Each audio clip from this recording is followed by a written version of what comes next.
Bom dia uma vez mais, meus queridos. Muito bom estarmos aqui, viu?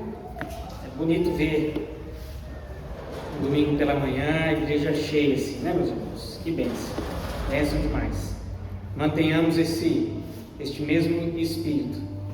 Se bem que a nossa participação na escola dominical melhorou bastante, viu, meus irmãos? Aí deu bastante peso. E continuemos nesse mesmo desejo aí.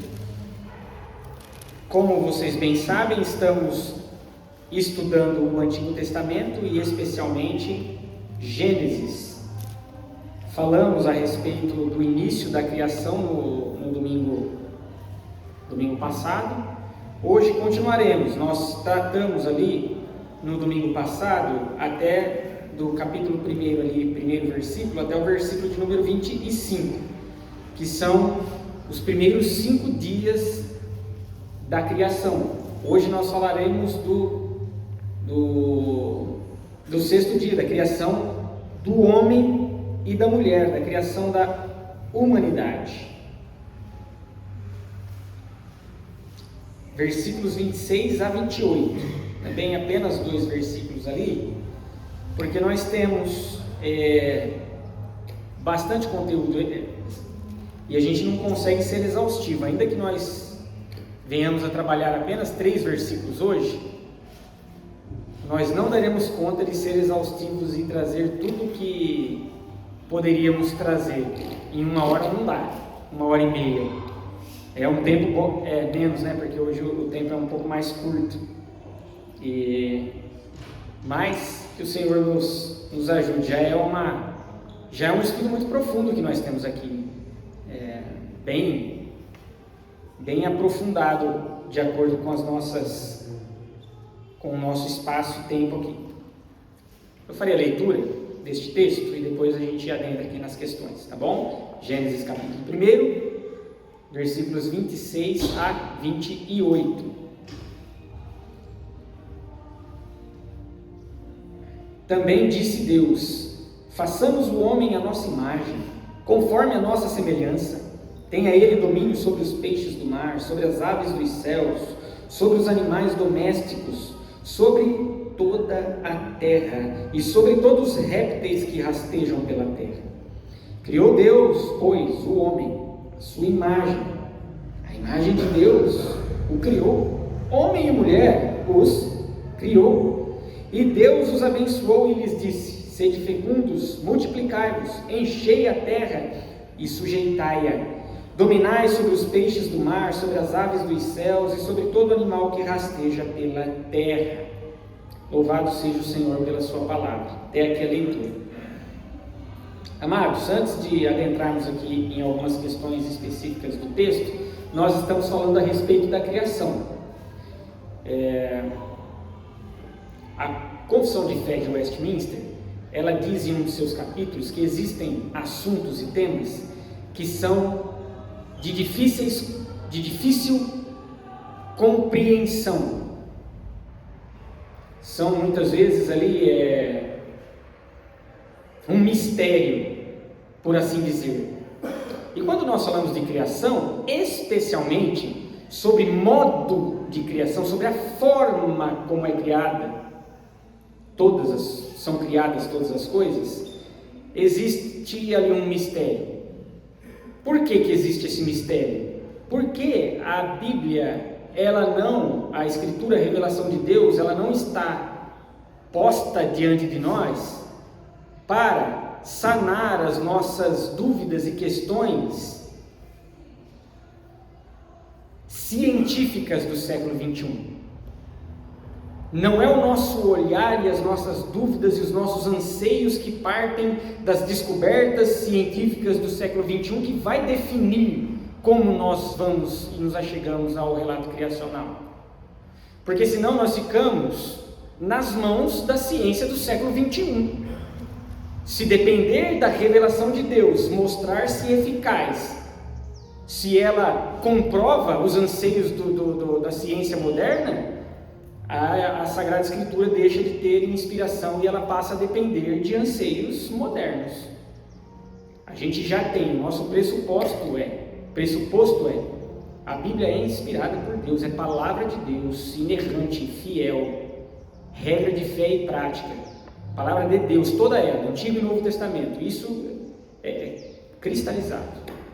É ela quem define a maneira como nós olhamos para as questões ao nosso redor, não as questões ao nosso redor que definem como nós olhamos para as Sagradas Escrituras.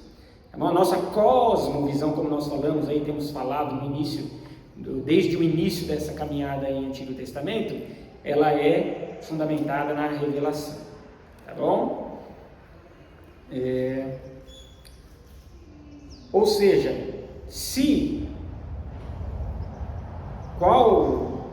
eu não leio o texto sagrado a partir dos meus anseios modernos, né? Tem inclusive uma frase aqui que eu separei do Goldsworth, em sua obra Teologia Bíblica, na página 93, ele diz assim, abre aspas, os relatos bíblicos da criação são um tormento para a mentalidade moderna, fecha aspas. Aí, aqui salientando, se você não está no nosso grupo de Gênesis da Escola Dominical, fala com o pastor, porque esse material aqui eu envio toda semana para vocês, para que vocês tenham em mãos aqui também, tá bom?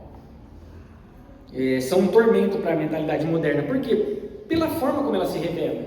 O escrito, ele é um escrito literário, ele tem uma intenção teológica. Muitos acadêmicos, estudiosos, eles vão olhar para o relato criacional e vão perceber em Gênesis, de fato, eu caminho muito nessa direção, uma intenção teológica ao descrever os fatos. Quando nós falamos que nós lemos Gênesis de maneira literária, não significa que estamos dizendo que isso não é real, que isso não aconteceu, que isso não é histórico. Não, nada disso. Não é só porque não devemos ler de maneira literal, às vezes, cada coisinha, que isso não significa que não tenha acontecido, não seja um fato histórico, não seja um acontecimento real. Ou seja, a criação é algo real, histórico, aconteceu, Deus criou, pela sua palavra, todas as coisas, e tudo isso é verdadeiro. Adão e Eva são seres históricos, existiram, criados por Deus, pai e mãe de toda a humanidade. Ok? Para ficar claro, isso é o fundamental. Isso é o fundamental. Agora, a forma como isso acontece, por exemplo, quando nós olhamos ali para o relato criacional, são dias literais de 24 horas cada um? São eras, ou seja, isso é uma metáfora? O texto não quer responder isso. O texto literariamente está dizendo, são dias. Mas como que a tarde e manhã, se o sol e a lua são criados no quarto dia? Percebe? Se a gente for querer ficar encontrando cada detalhezinho disso aí, como é que a gente coloca a luz antes do próprio sol? Porque não é a razão teológica do texto. Ele não quer responder isso. O anseio dele não é satisfazer esses nossos... E que não há nada de errado a gente ter essas questões, meus irmãos, mas elas não podem definir a maneira como nós...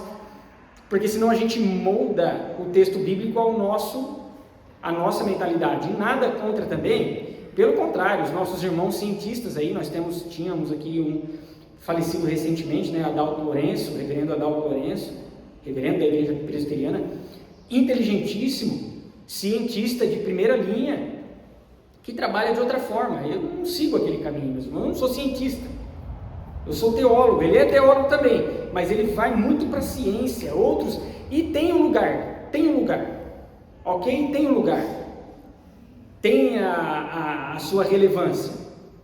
Eu, como um pastor e teólogo, eu vou para o texto de maneira literária, entendendo o que o texto, da maneira como ele está formado, como ele foi redigido, como ele está construído, como ele foi preparado, como ele foi harmonizado, como que isso comunica a intenção e o desejo de Deus para os homens, tá bom?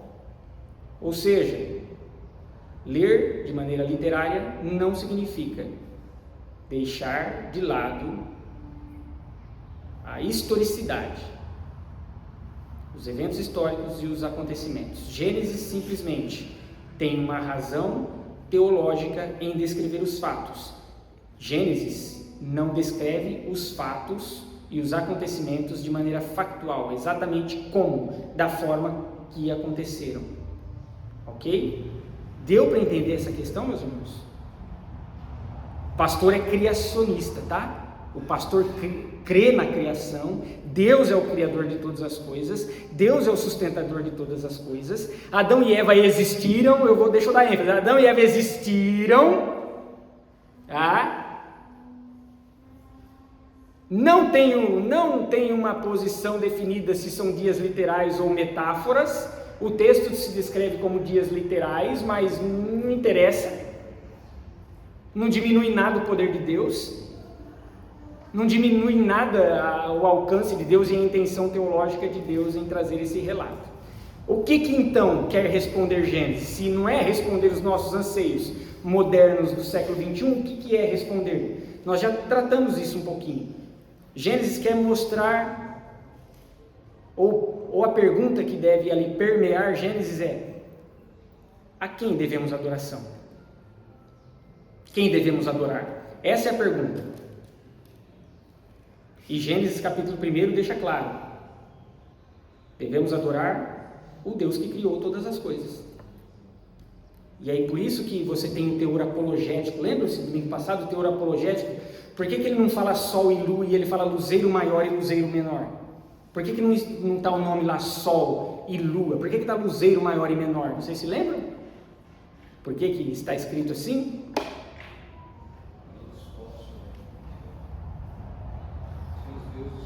E isso porque eles adoravam o sol. Os povos do Oriente, do Antigo Oriente Próximo, adoravam o sol, a lua. Quando no relato bíblico, ali no quarto dia, Deus está dizendo que Ele criou o luzeiro maior e o menor, ali é Smith que vai falar, Smith citando um outro autor, se eu não me engano é o Von Rad, acho que é o Von Rad, que essa é uma linguagem degradante, ou seja, diminuindo o valor. Ou seja, em vez de ele usar sol, que era uma expressão ali que evocava culto, ele usa uma palavra degradante, luzeiro maior e luzeiro menor, para o sol e para a lua. Por quê? Ele está dizendo, não são alvos de adoração. Por isso que a pergunta é: a quem devemos adorar? O que criou aquilo que vocês estão cultuando e que não se deve cultuar, porque são luzeiros, não são seres celestiais, imponentes, seres celestiais não, divinos, né? Não devem adorar. Não deve adorar os bichinhos, que lá você tinha os egípcios lá, inclusive eles adoravam animais. Hoje você tem algumas religiões que adoram animais. Está dizendo, Deus criou tudo isso aí que vocês estão adorando. Há uma grande diferença entre criatura e criador, e isso vai ficar claro também na criação do homem e da mulher. Há uma diferenciação assim enorme, de forma que a criação ela não emana de Deus, ela parte de Deus, é diferente. Emanar de Deus significa que ela contém parte de Deus nela. E aí vão dizer, tem Deus na árvore, tem Deus nos bichinhos. Então não tem, gente. Não tem. Deus é Deus e o ser dele é lá compartilhado na comunhão intratrinitária. Deus Pai, Filho e Espírito Santo. Tá? Essa é uma visão politeísta. Tem muitos que vão dizer ali que há na natureza expressões do ser de Deus no sentido da sua essência ali espalhada. Não, Deus cria pela palavra já para trazer esse distanciamento. E haja, as coisas vão sendo criadas. Tudo bem até aqui, gente? Se escandalizaram não, né?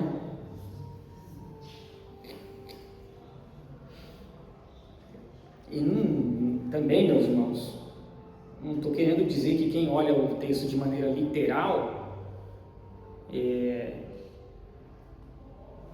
herege, não. Eu acredito que há um equívoco nessa forma de olhar, mas não há. Mas se não olharmos literal, a gente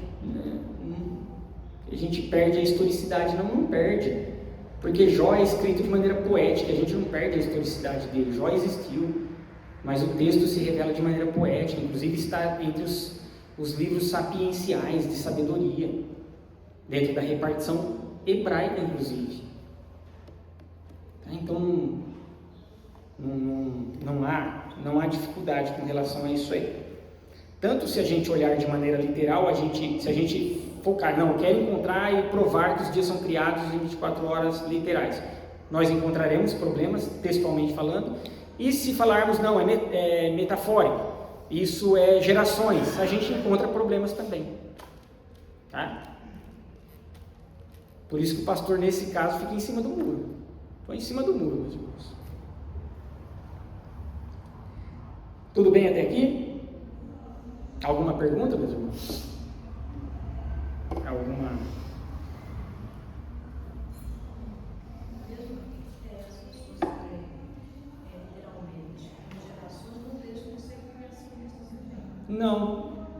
Não.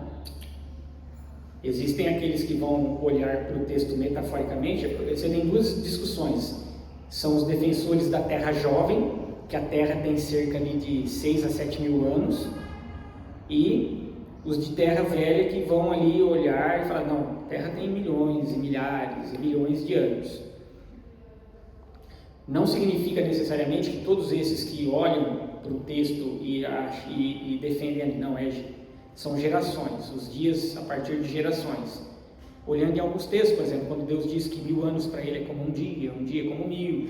Aqui em Gênesis 2:4, quando fala, esta é a gênese dos céus e da terra, isso aqui estas são as gerações dos céus e da terra.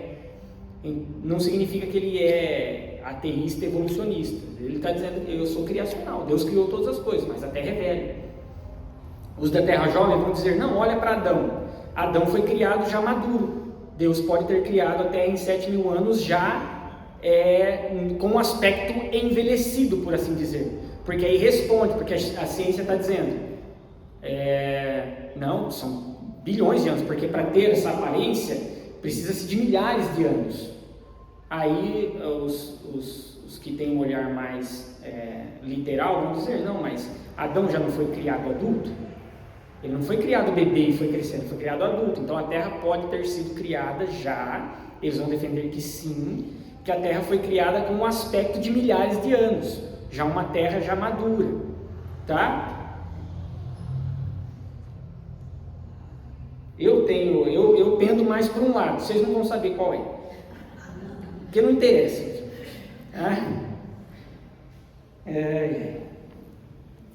Vamos lá. Mas não tem, é o que eu falo, não tem problema também. Às vezes eu falo um pouco que eu sou incisivo, mas não tem problema a gente querer trazer alguns anseios. Só é que esses anseios não podem definir a nossa leitura e a intenção teológica do autor, porque senão a gente perde muita coisa. O que Gênesis quer dizer? Por exemplo, olha só que beleza, olha como a literatura ela é maravilhosa. Por exemplo, quando a gente olhou para a literatura, isso ajudou muita gente a interpretar Apocalipse, não foi? Porque a gente olhou ele de maneira literária, tá? Não literal. Existem questões literais no texto? Sim. Quais? Adão e Eva existiram. Deus criou todas as coisas. Agora a forma, como? O tempo, não é a intenção literária do texto. Olha só, se a gente for lá para o final de Gênesis, no capítulo 50, no versículo 20 tem isso aqui, ó, José falando, né? José, depois de ter ido para o Egito, sofrido o que sofreu, reencontra os seus irmãos, ele diz assim, vós, na verdade, falando aos irmãos que o venderam lá na infância, né? Vós, na verdade, intentastes o mal contra mim, porém Deus o tornou em bem, para fazer de como vedes agora que se conserve muita gente em vida. Ou seja, foca nisso aqui, ó. Porém Deus tornou em bem. Deus pegou o mal e transformou em bem. O que a gente tem no versículo 2 de Gênesis, capítulo 1? Alguém lê aí em alto e bom tom. A terra, porém, estava sem forma e vazia.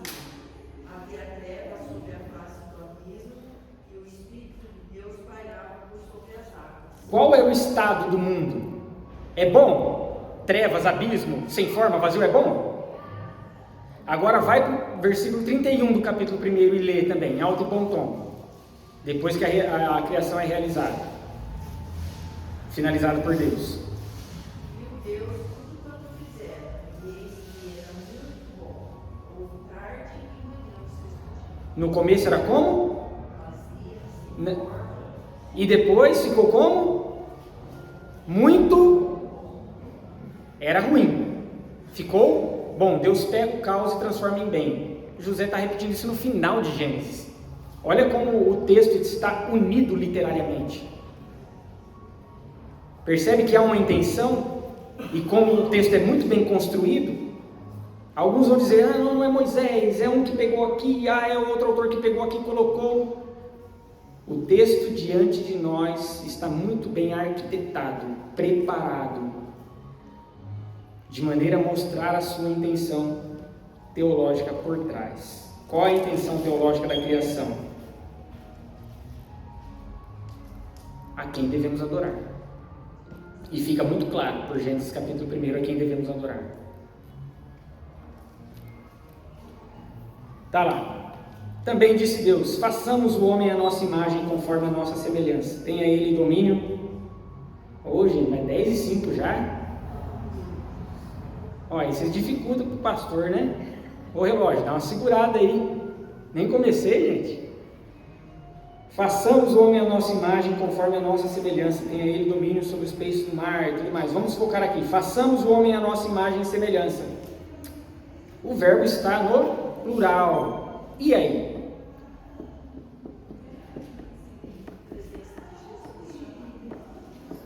É uma das interpretações. Por que o verbo está no plural? Por que o verbo está no plural? Há 4 olhares. Pode falar, seu Fernando? Você ia falar alguma coisa? Isso, foi o que a nossa irmã Marisol falou. É uma das interpretações a respeito desse texto. Que no final das contas a gente sabe que é, tá? Mas por que a gente precisa se ater ao que isso significava para aquelas pessoas que estão ouvindo lá no deserto? A gente nunca pode perder de vista isso. Para a gente interpretar um texto adequadamente, nós precisamos procurar entendê-lo da forma como aqueles primeiros ouvintes o receberam. O que significava façamos a nossa imagem, a nossa semelhança, lá para aquelas pessoas que não têm a mínima ideia de Jesus Cristo ainda. Não têm a mínima ideia de uma figura messiânica tal qual nós temos. Porque nós recebemos da revelação especial e maravilhosa, cristocêntrica, já revelada entre nós. Eles receberam da revelação especial de uma outra forma, de forma que apontava para Jesus, mas não o Cristo como nós o percebemos já revelado. E como Hebreus diz, aqueles sem nós não seriam aperfeiçoados, porque nós estamos no tempo já em que Cristo veio. Eles estavam num tempo ainda que Cristo era apontado ali em sombras, O que isso poderia significar para aquele povo? Há 4 olhares. Eu vou tentar aqui ser bem sucinto. E por que isso é importante, gente? Porque você poderia parar e dizer assim, pastor, precisa trazer todas essas coisas aí. Por que a gente precisa saber dessas coisas aí? E eu falo, meus irmãos, que é importante vocês saberem desses olhares. Por quê? Porque vira e mexe a gente está aí nas redes sociais, aí aparece assim, Gênesis 1:26, da forma como você nunca entendeu. Aí está o cara lá. Você sempre entendeu que era Jesus Cristo aqui, não é? Vamos por aí, um judeu. Alguém que não acredita em Cristo Jesus da maneira como nós cremos. Você pensou que isso aqui era sobre Jesus Cristo, Mas não é. Isso aqui é tal. Aí ele vai pegar alguns textos bíblicos. Aí você vai falar assim, e agora? E agora? Nossa, não é Cristo. E agora? Aí a nossa fé faz assim, Não, meus irmãos, não há problema nenhum, não há dificuldade nenhuma, e vocês vão perceber. Então é importante que nós tenhamos esse vislumbre para quando informações chegam diante de nós, a gente fala assim, ok, beleza. Até faz sentido esse seu olhar assim, porque a gente olha também a partir de uma aplicação do Novo Testamento, e aí nós sabemos de fato que tudo isso se cumpre e apresentava de fato Jesus Cristo. Mas um dos olhares é essa visão trinitária. Deus está falando, façamos a nossa imagem e a nossa semelhança, demonstrando uma pluralidade existencial. que há mais pessoas ali compartilhando desse mesmo poder. Porque você tem ali no início, no versículo 1, quando diz lá, ó, nós já temos ali duas personagens. Nós temos duas personagens no capítulo, uma no versículo 1, outra no 2. Qual é a personagem no versículo 1? Deus. E no 2? Espírito. Então você já tem uma pluralidade aqui. Né? Espírito, que eles vão dizer que é o vento, né? Porque vem da expressão linguar, é vento, né? O vento estava ali por sobre as águas. Ou seja, há um olhar trinitário que já vai dizendo, ó, Deus já na sua sabedoria está antecipando a compreensão de que Ele é um ser plural em pessoa, mas não em essência. Deus é um só, em essência, em natureza, em poder, em onipotência, em onipresença, tá? Em glória, em majestade, mas Ele coexiste em 3 pessoas, Deus Pai, Filho e Espírito Santo, de forma que o Filho não é o Pai, nem o Pai e o Filho, nem o Espírito, e nem o Espírito o Pai e o Filho, e nem o Filho o Pai e o Espírito. Contudo, os 3 são única e igualmente Deus em essência e natureza. Tá? Outro mistério. Um Deus que coexiste em 3 pessoas. Não são 3 deuses. Não são 3 deuses. Um Deus. Nós não adoramos 3 deuses, adoramos um Deus que coexiste de maneira misteriosa, maravilhosa e poderosa em 3 pessoas: Pai, Filho e Espírito Santo. Então tem esse olhar que vai dizer, já a antecipação trinitária. Mas não apenas. Nós temos alguns que vão interpretar que Deus está falando da corte celestial. Porque, por exemplo, se você for para Jó, você vai ver que no 1º capítulo e no 2º capítulo, Deus reúne a sua corte. Ele chama os seus filhos, que é a corte celestial, para lhe darem ali relatórios. E é ali nesse ambiente que aparece quem? Sorrateiramente? Satanás. Então há uma corte. Então eles vão dizer, por exemplo, quando a gente vai para Isaías capítulo 6, versículo 8, quando Deus diz assim, ó, quem irá por nós? E aí Isaías fala, eis-me aqui, Senhor. O que é aquele nós? O que é um nós ali de Babel, né? Desçamos e confundamos. O que é essa terceira ali, pessoa do plural na nossa gramática, né? Terceira não. Primeira pessoa do plural. Nós. Não comete uma gafe dessa não, né? Tem uns professores aqui, né, gente? Eles vão dizer que essa corte celestial, Deus está falando a uma corte. Como se aqui, deixa eu fazer uma ilustração aqui. Eu fosse, é difícil, né? Não vou falar que eu sou Deus, não. Aqui a Ruth fosse Deus e nós fôssemos a corte celestial, né? E aí ela estivesse se comunicando e falando ali. Contudo, não há participação da corte na criação, porque o versículo seguinte diz, criou Deus. 3 vezes diz, criou Deus. Criou Deus homem e mulher, criou Deus a sua imagem, criou Deus a sua imagem. Para dar o foco de que, embora ele esteja se dirigindo a uma corte celestial, é ele quem cria. É a partir dele que todas as coisas passam a surgir do seu poder. E aí você tem, eu coloquei alguns textos aí. Primeiro a Reis também, primeiro livro dos Reis também vai falar dessa compreensão de corte. Tá? Então, se você se deparar com isso, tá vendo? Não é Jesus, é a corte. Aí ele vai pegar textos bíblicos, aí você fala, nossa, e agora? Tem nada demais, meus irmãos, está tudo certo. Tá? Terceiro olhar é o que alguns estudiosos falam do plural majestático, porque Elohim, olha só que interessante, Elohim é uma palavra plural. Aqui onde é traduzido por Deus, no 1º capítulo é Elohim. O in no final aqui de todo o hebraico, ele é a partícula que dá o numeral, né? Plural. Deus é plural, mas todos os verbos até então estavam sendo usados no singular. Elohim criou, Elohim fez, Elohim disse. Mas aqui tem Elohim façamos, né? E disse Deus, façamos. Alguns estudiosos vão dizer que a palavra Elohim, ela é usada no plural para trazer o aspecto de majestade e poder. Ou seja, o Deus que está sendo revelado ali como Criador de todas as coisas, Ele é aquele que detém toda a majestade. Então, por isso que plural majestático, porque o plural que vem a seguir, façamos a nossa imagem, é um plural que se refere à ideia de expressão majestática, de majestade, de poder. É um outro olhar. Deu para entender? Vocês não vão perder a fé se alguém falar para vocês que não era da forma como vocês sempre entenderam, né? Aparece lá, você nunca entendeu Gênesis capítulo 1, versículo 26, agora você vai entender. Aí o cara fala um monte de palavra hebraica lá e a gente fala, nossa, e agora? Agora azedou, hein? A última forma de se olhar esse texto, e alguns interpretam, é aquilo que nós chamamos de forma deliberativa. Por exemplo, se eu disser para vocês aqui, no início, ou como eu digo, quando nós vamos começar as aulas, eu digo assim, irmãos, vamos começar. Quem que vai começar? Quem que vai conduzir a aula? Quem que vai ditar os movimentos? Eu, mas eu estou chamando vocês à participação. Vamos começar? Meus irmãos, vamos seguir eu estou falando, colocando o plural, mas quem vai dirigir o espaço sou eu, é eu que estou dando a deliberação.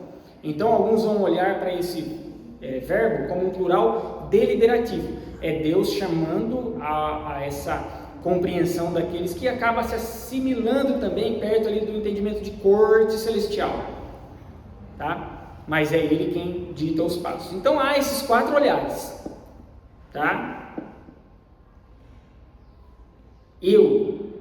Porque assim, Deus está antecipando e revelando a Trindade, a sua coexistência em 3 pessoas? Sim. Mas isso é muito tranquilo para nós, depois de Cristo Jesus, afirmarmos, com todos os textos do Novo Testamento, em Cristo se colocando como figura divina e os autores reconhecendo, isso é muito tranquilo. Mas a gente tem que procurar compreender da maneira como aqueles primeiros ouvintes também captaram essa mensagem. Tá? E aí vai fazer sentido para eles, por exemplo, a questão da corte celestial. Que Deus está numa corte em que todos ali prestam obediência a Ele, e Ele que está diante dessa corte ali, reafirmando todos os movimentos criacionais. Tá? Eu acredito na antecipação trinitária, e um segundo movimento, olhando para a maneira como eles entenderam, eu me aproximo mais do olhar de corte celestial. Até olhando para Jó, olhando para Reis, olhando para Isaías, tá? Tudo bem até aqui? Deu para entender, meus irmãos? Deu para entender mais ou menos aí? Mas de fato Deus está antecipando a sua pluralidade. Os que defendem também esse olhar trinitário aqui, eles vão olhar para o versículo 27 e dizer, tá vendo que ali há uma pluralidade na humanidade? Qual é a pluralidade que existe ali na humanidade? Vocês conseguem perceber uma pluralidade? No 27.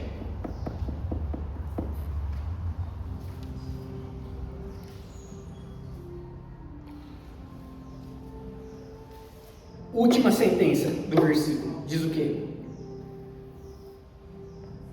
Última sentença do versículo, o que diz? Homem e mulher, a pluralidade está ali. Ambos são humanidade. Contudo, há uma pluralidade ali, existencial. Então, alguns vão olhar, tá vendo? Ele já está antecipando a sua pluralidade existencial, porque o versículo 27 fala e afirma uma questão de pluralidade, que essa criação parte do Deus, e que está criando essa pluralidade a partir da sua imagem e semelhança. Tá? Deu para captar? Às vezes é muita informação, meus irmãos, mas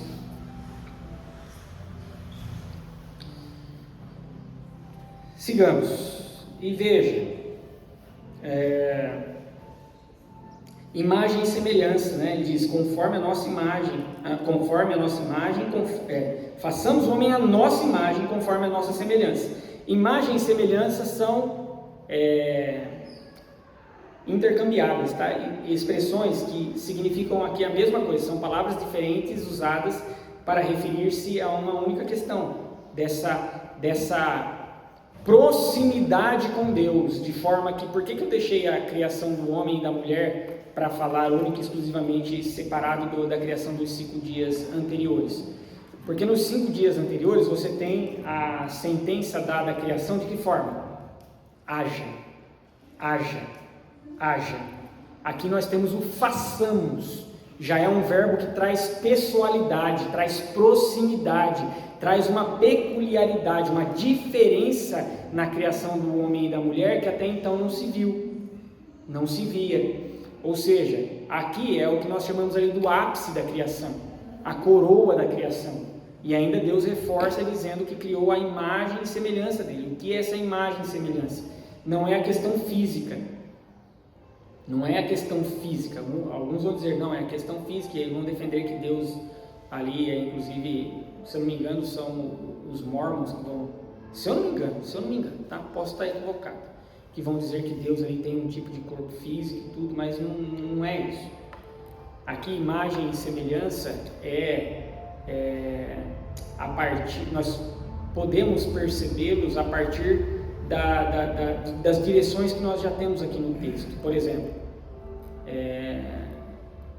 o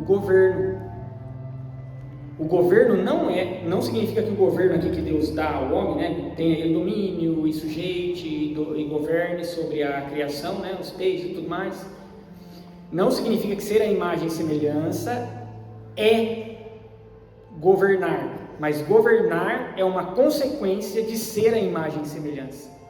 É porque o homem é a imagem e semelhança de Deus que ele pode exercer o domínio, o governo, aquilo que nós podemos chamar também de mordomia real, tá? Ou seja, a imagem e semelhança, você tem uma complexidade de questões envolvidas. É o Deus que atribui a sua criação, especialmente aos seres humanos, elementos que ele não atribui a nenhuma outra parte da criação, que pertencem a ele. A consciência, a capacidade criativa de maneira abundante, a questão do governo, né, os atributos, aqueles atributos que nós chamamos de atributos comunicáveis, né, o perdão, a graça, a misericórdia, o amor, da forma como Deus ama, são atributos derramados para a humanidade. A humanidade. Então, é complicado a gente falar de uma coisa. O que significa a imagem e semelhança? Uma série de fatores aqui que envolvem o ser criado, a imagem e semelhança de Deus. Raciocínio, a consciência de maneira ali especial, né? Exatamente. O que faz da criação humana algo especial. Então, num certo sentido, nós somos especiais, tá, meus irmãos? E paradoxalmente não somos nada especiais. Por quê? Viemos de onde? Do pó. Aí alguns vão olhar de maneira literal também. Deus pegando, será? Mas a gente vai chegar lá. Mas nós temos alguns textos que vão dizer o que pode significar esse vindo do pó. O que está querendo dizer. Mas eu não vou dar spoiler aqui não. Vamos ter que vir todo mundo para as próximas aulas aí. Há uma questão especial na criação. Pode falar, Dalva. A criação do homem ela foi racional, espiritual, com inteligência. Né? Isso, é espiritual. Ali sopra, né, o próprio Espírito de Deus ali entrando e fazendo do homem um ser vivente de maneira peculiar, né? A racionalidade, né? Aí o versículo 27 repete 3 vezes, né? O criou, que é a palavra bará, que dá o bará, que fala a respeito de uma criação que emana de Deus. 3 vezes. Ele sempre foi sendo citado aqui de maneiras pontuais, mas aqui no versículo 27, 3 vezes é repetida a expressão criou, o verbo criou. Verbos já são importantes. Quando a gente olha para o texto bíblico, os verbos já devem nos chamar a atenção, porque verbo é movimento, verbo é ação. Deus é um Deus que revela-se de maneira a demonstrar ações. movimento. Ele é repetido 3 vezes, aqui você já fica ainda mais atento. E aí ele vai reforçar: criou, pois, homem à sua imagem. A imagem de Deus o criou. E aí ele vai dizer: homem e mulher os criou. Por quê? Porque homem e mulher os criou. Porque isso, meus irmãos, coloca em pé de igualdade a dignidade entre homem e mulher, entre ser humano. Não há um menos valioso do que o outro. E por que isso é importante? Para nós isso é muito importante, mas especialmente para aqueles que estão ouvindo lá no deserto, caminhando lá. Porque você tem naquela cultura, não necessariamente o povo de Israel, mas eles poderiam ser influenciados por tudo isso, e muitas vezes eles demonstram isso, do valor da mulher sendo diminuído drasticamente. Quando está dizendo que a imagem de Deus os criou, homem e mulher, está dizendo, os dois são dignamente semelhantes, iguais, né? Dignidade, valor, a vida dos dois exatamente da mesma forma. Exatamente da mesma forma. Papéis diferentes na criação? Sim. Agora em dignidade, em ser, em pessoa, exatamente igual. Exatamente igual. Tudo bem até aqui? E coloquei alguns textos ali para reafirmar algumas coisas, tá, meus irmãos?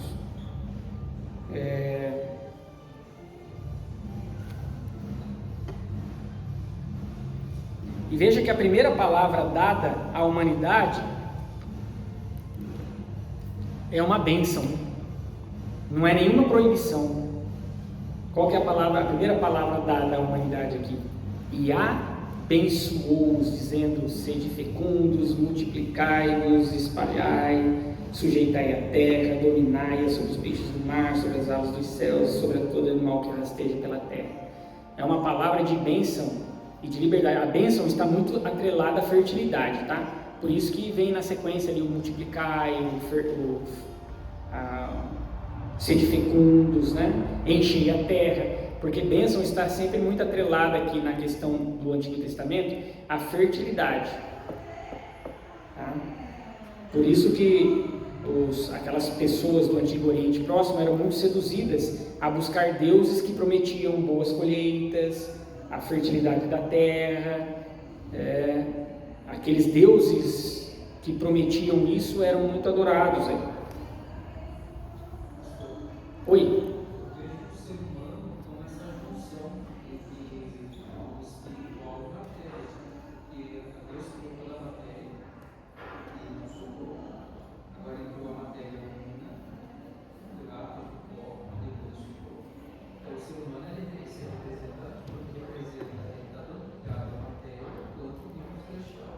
Isso.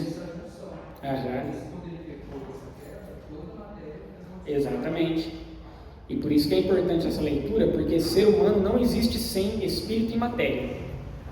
Por isso que no final de todos os tempos, quando nós formos glorificados diante de Cristo, nós teremos um corpo em matéria. Porque se não for um corpo em matéria, não é ser humano.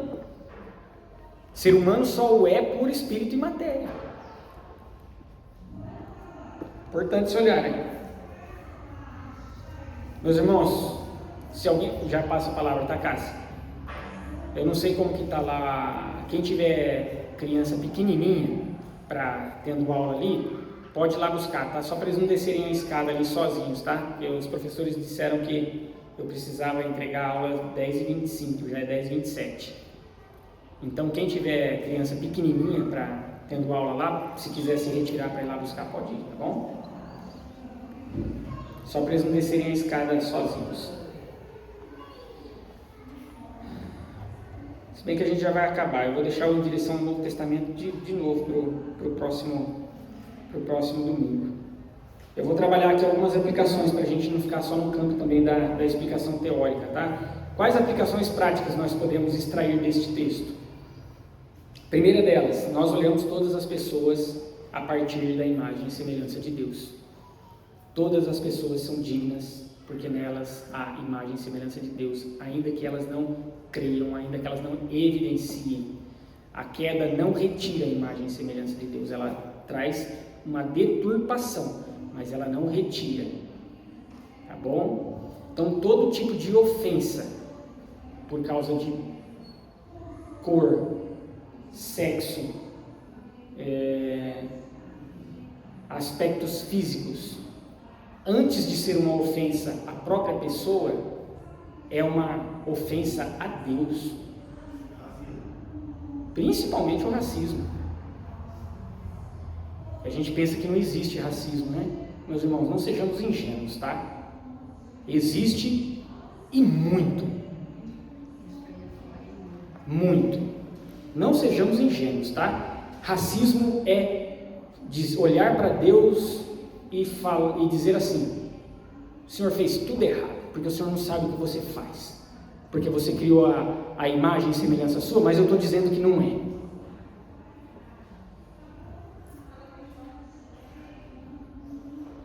Isso com todas as pessoas. Quando nós diminuímos as pessoas, colocando outra acima, por qualquer aspecto, por qualquer capacidade que ela tenha, por qualquer diferença física, biológica que ela tenha, eu estou dizendo que Deus fez errado o que Ele fez. Então, antes de ofendermos as pessoas, ofender as pessoas já é ofender a Deus, mas é diretamente uma ofensa a Deus, dizendo que Ele criou errado.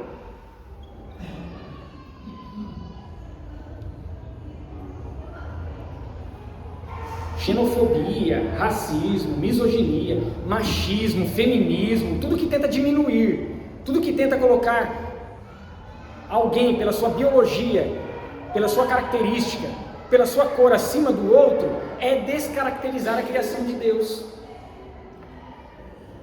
Porque homem e mulher, aqui se nós pudéssemos parafrasear, homem e mulher, preto, branco, baixo, alto, com deficiência ou sem deficiência, nem sei se essa palavra aqui se usa.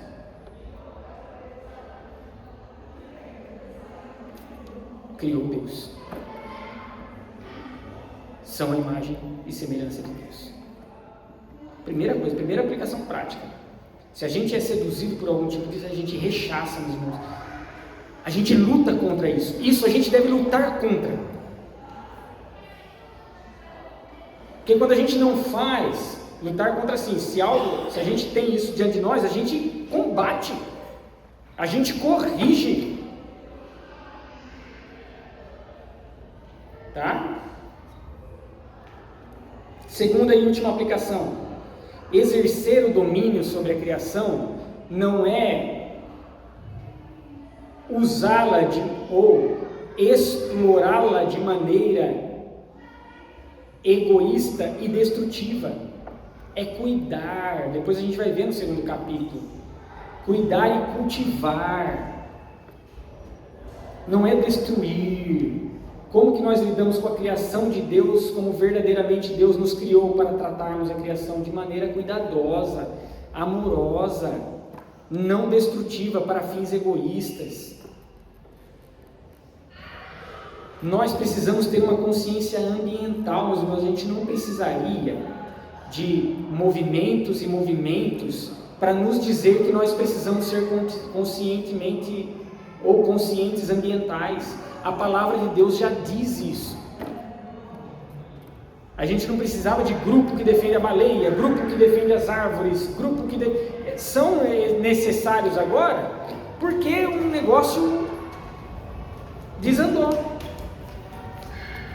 Tá? Então, a gente exerce o domínio como mordomos, vice-regentes, né, por assim dizer, não como exploradores.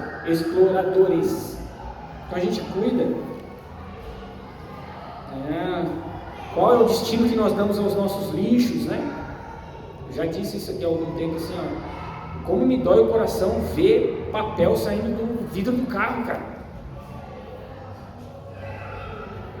Aí eu tenho que pedir perdão logo depois, porque eu ofendo a imagem e semelhança dele. Mas é terrível, né, gente? Pro chão, é usar aquilo que Deus nos deu de maneira negligente. E aí a gente colhe os frutos disso. A gente colhe os frutos desalinhamentos ambientais. Não é? É isso, meus irmãos. No próximo domingo a gente reforça ali de que maneira esse texto que nós vimos, ele encontra todos os seus ecos também no Novo Testamento. Tá bom? Vamos ficar de pé, orar neste momento.